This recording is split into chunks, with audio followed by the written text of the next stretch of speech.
Okay, so how was lesson 1 for you guys? I got so many emails. People were like, listen, this is my schedule. Help me find a time to, and I was like, wait, I'm not a legit Sabbath consultant. I'm learning with you. So I hope it was good for you. And so now I want to dive in today to a little more. Y'all, this is fascinating. Like I've already got the next 5 lessons planned out because of how much God has to say to us about rest. And here's what's interesting. I got a story this weekend. I went to Houston to see my grandmother, who she would tell you she's 91 and a half. And so, because she, all the months count. So she was like, listen, every month I'm putting it on there.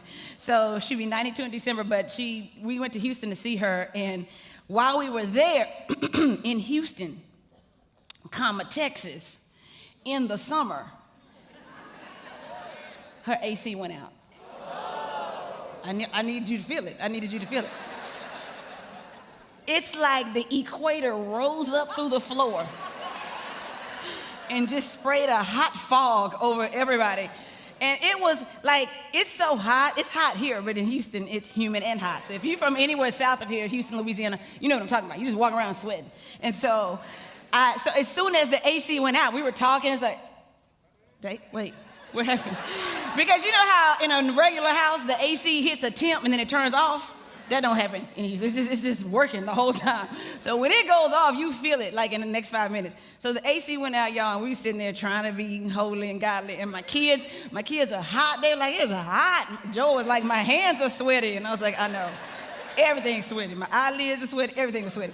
So we had to call a service company to come and fix it. But it was the holiday weekend. So I answered the door with an attitude like, do not try to get over on us, And so he was very nice, and he walked us through all of this stuff. And of course, my grandmother's house is 1,000,000 years old, because that's the house her and my grandfather built, 60-something, 70-something years ago. So everything in there is old. So he basically laid out this map and said, let me tell you everything that's wrong. This A, B, C, D, Z, and back to double A, A, B. It was just like everything was wrong. So he gives us this and all these options, right? They're trying to set you up for what this is going to cost you. And so I was like, this is a car, not car note, it's a car. This is a cash car, what y'all talking about. So I was like, I think I can get a car for cheaper than what y'all are saying. So this was a figure upwards of $10,000. And so we sitting there, and she is a great money manager, but she's on a fixed income. And so I was like, okay, how are we gonna pay? And my mom was there. We trying to figure out how we gonna pay for this stuff. They go through these options, y'all. We sitting there and we just like, Lord Jesus, okay, well, we're going to have to do this. We're going to finance it. She was like, I don't want to finance it. We're just going to write a check. I was like, hold on. We're not just writing out checks to the AC man. Just hold on. And she's talking about, but she has savings. Now, she don't play with her money, and my grandfather, who is deceased, hooked her up. So, they don't make pensions like that no more. So she's fine, but she was like, I don't like bills. I don't want no bills. I was like, hey, nothing wrong with a bill every now and then. Let's hold on. Let's hold on. So we coming up with these options, y'all, and we're trying to figure out how to finance this thing. And when you got to finance house fixings, that's a problem. So the guy leaves, and they schedule up this long order for Monday. So that night, she's like, well, anyway, I'm going to pray about it. I'm not going to even worry about it. I said, well, I'm glad, because I'm a little bit worried. So she prayed about it. I know she did, but she didn't say anything. The next day was church. We're sitting in church, good Baptist church. We were in church all day. So we was in church. Oh, it was good. It was 5 good selections from the choir, okay? Including full selections for welcome, offering, and communion. Like full. Not no snippets, not house music. All right? They were like, sing the whole song. So anyway, y'all get me off track. So anyway, we went to church. And then we came home and we were sitting at dinner, and she said, so listen, I need to tell you something. Let me tell you what the Lord said to me last night. Now, my grandmother loves Jesus for real. Bible doctrine, she corrected me on how to say stuff. She's for real. So when she's like, let me tell you what the Lord said, I was like, oh, okay, go ahead, because I want to know. Because I know he spoke. It's probably a cloud still hovering in your bedroom. So she tells me, she's like, well, I told him what the problem was, even though I know he already knew. And I asked him what we need to do about it. And so then I just went to bed. And then about 3:10 in the morning, very specific, at about 3:10 in the morning, the Lord woke me up. And he said to me that this is what we're going to do. So I'm not going to get all these things fixed. I'm only going to get this part fixed. And then he reminded me of a credit card I had just paid off. So instead of financing, I can put it all on that because that'd be a lower interest rate. And then we're going to da-da-da-da. And she walked through this whole plan. Y'all. And I'm sitting there with my mouth open. Because she basically said, even though y'all spent an hour and a half with this man talking through these options, I took it to the Lord in prayer. And what I got was better than what y'all got. And I appreciate y'all, right? And then she said, that's why the song says, oh, what peace we often forfeit. Oh, what needless grief we bear. Come on. All because we do. Everything. Your AC, your bills. And so, y'all, I'm sitting here listening to her tell this story, and I'm like, it's amazing her faith in the God that I say I have faith in too, right? But what happens here in this situation is that she went to God to inquire of him, right? Just, God, what do you think? And when she went to him, let me tell you what she did after she talked to him. She went to sleep. She went to sleep. And at the right time, he awoke her out of her sleep. Do you understand that God spoke to her out of her rest? That while she was resting, once she had laid it before him, he woke her up from her rest and gave her a word. He didn't take her to Google and say, let me show you how to fix the AC. He didn't give her a new strategy. Just a few moments, he gave her divine clarity for a practical problem. Now, see, a lot of times we think we're only going to get this clarity from God in these spiritual problems, these moral issues. God, what do I do about this spiritual situation? But the things that really keep us up at night are these practical, everyday things. And we often lose sleep because we are resting in our ability and not his. But God says, if you really believe that I'm able to do whatever it is you need done, forget exceedingly abundantly. If you just believe I can do it, period, then you would talk to me about it, and then you would go rest. And at the right time, from your rest, I will speak, because you're resting in my ability. You're resting in the fact that you know I am able and I'm faithful. And so when I think about this moment, I thought about the trust that she has built with God over the years. Because you cannot instantly have this kind of Sabbath relief if you don't have regular Sabbath relationship with God. See, we want it in the chaos and in the crisis. And God is saying Sabbath is a lifestyle. You so into that. Because I tried to rest too, but I was laying there with my eyes open. And still a little bit hot because he had jump-started the AC, but it wasn't all the way right. You know, it was still a little warm, and the fan was blowing, and I was like, geez, and trains was going by, because we in the inner city, right? So dogs barking, trains, there might have been some gunshots fired. I was sitting there like, Lord, what we gonna do? What my grandmother gonna do? She's older, she live by herself, what we gonna do? And she in there asleep.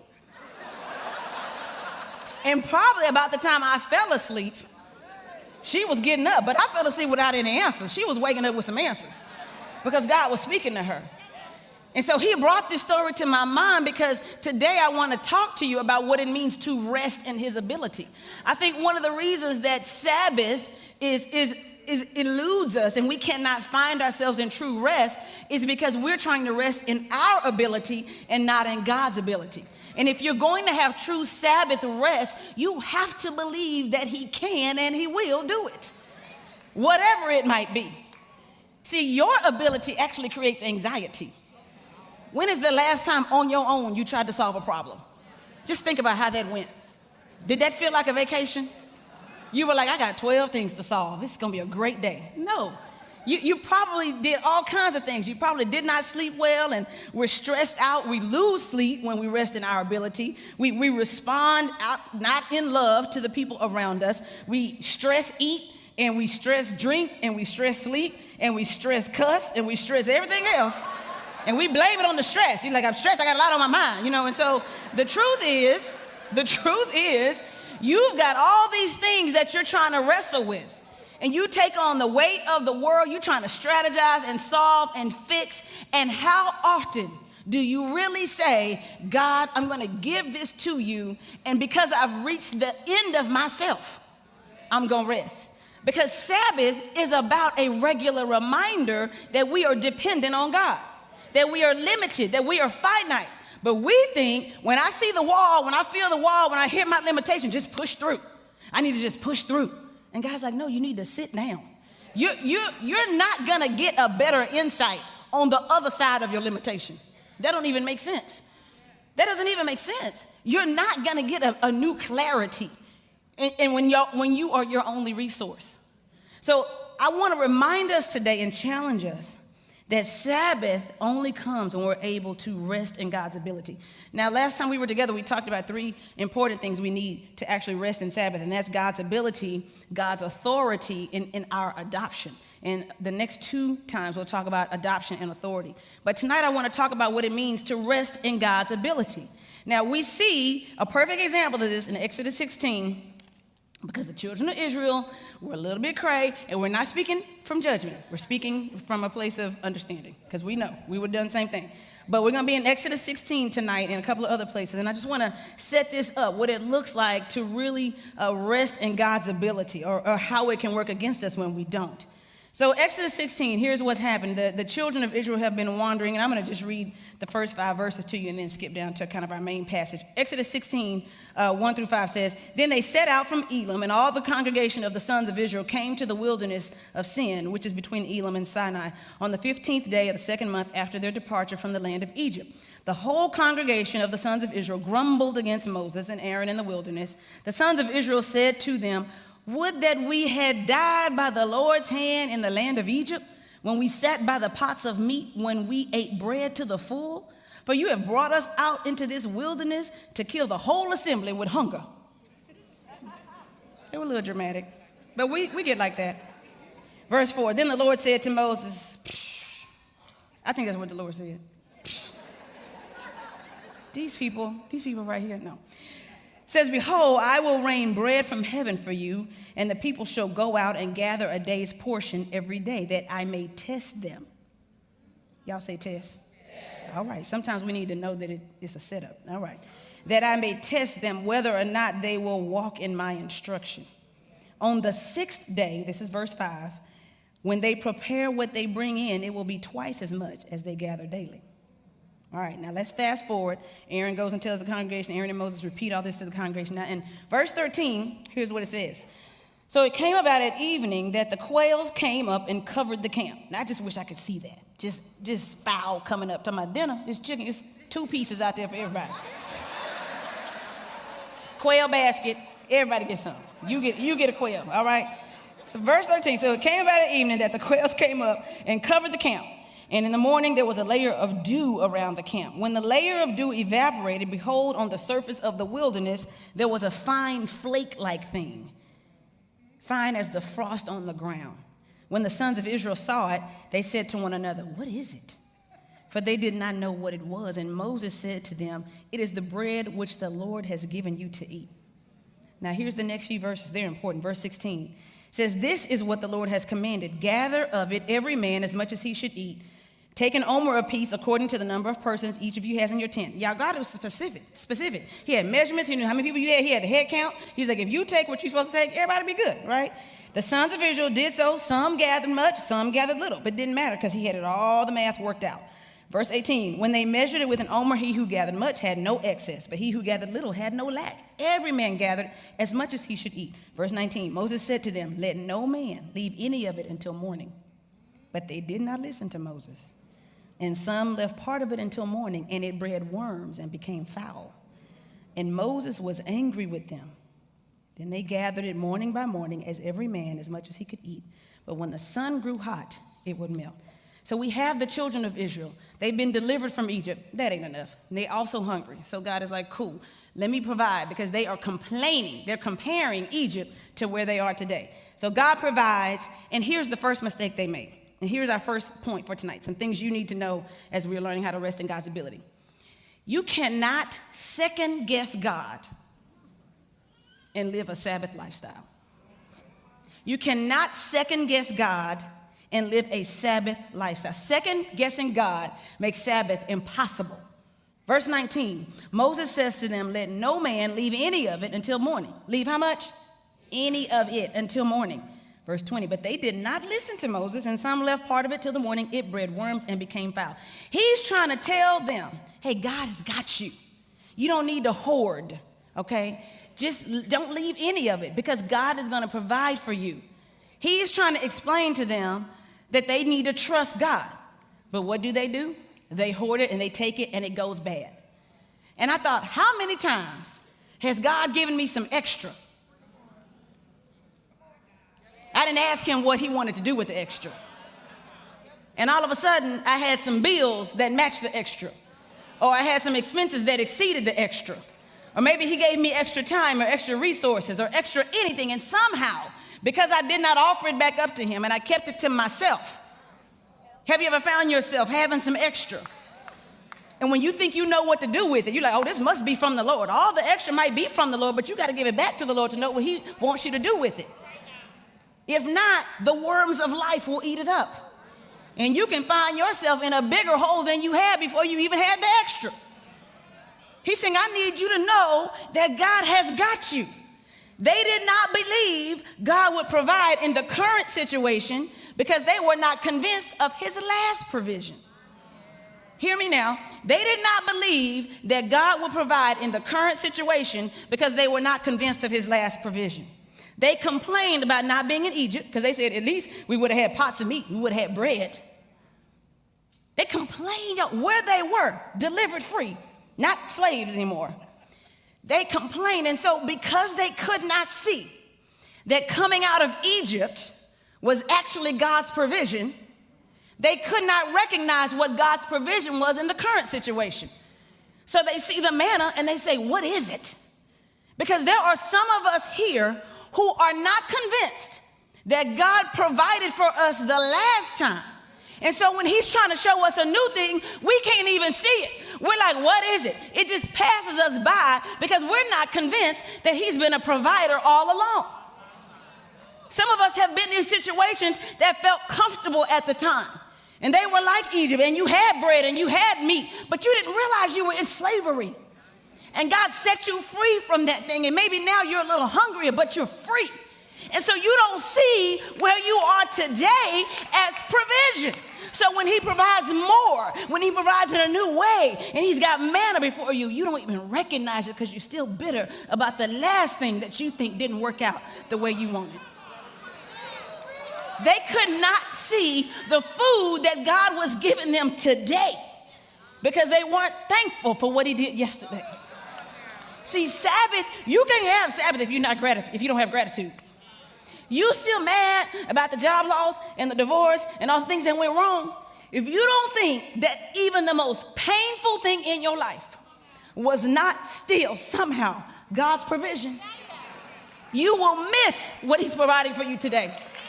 You will miss the manna because you're still mad about what happened in the past. And I'm not saying that we don't experience real trauma, that we don't experience unexplained pain, that we don't find ourselves in the hospital or at the gravesite wondering how we got here. I'm not saying that doesn't happen. I'm saying that if you let that pain convince you that God is not a provider, when he provides again, you will miss the manna. You won't be able to recognize it. So if you want to find a Sabbath lifestyle, you have to understand that you cannot second guess God. And if you think you're missing something today, instead of just saying, God, show me what you're doing today, why don't you say, God, show me what I'm not thankful for from yesterday? You can't just start today. God, show me what I'm still low-key bitter about. God, show me what I'm still expecting you to explain. God, show me what I'm still expecting you to justify to me. God, show me where I'm still expecting you to make things right for what happened to me. God, show me where I'm still needing an apology. I'm still needing an invitation. I'm still needing a promotion. God, show me. You need him to show you how you missed the last provision so that you can start to see the new provision that he's given you. Most of us cannot rest. Most of us cannot experience a Sabbath lifestyle because we don't really believe that God is able. We have backup plans and plan B, and we have that seed in our mind that's bigger than our faith seed. That's a seed of doubt. And it's a just in case seed. And a just in case will jack you up every time. It'll jack you up every time. God is saying you don't know what the manna looks like today because you don't even recognize the deliverance from yesterday. So could it be that even in the pain, God was a provider? Even in the mourning, even in your own mistakes and circumstances and consequences and the what ifs and the why nots, could it still be that God is a provider?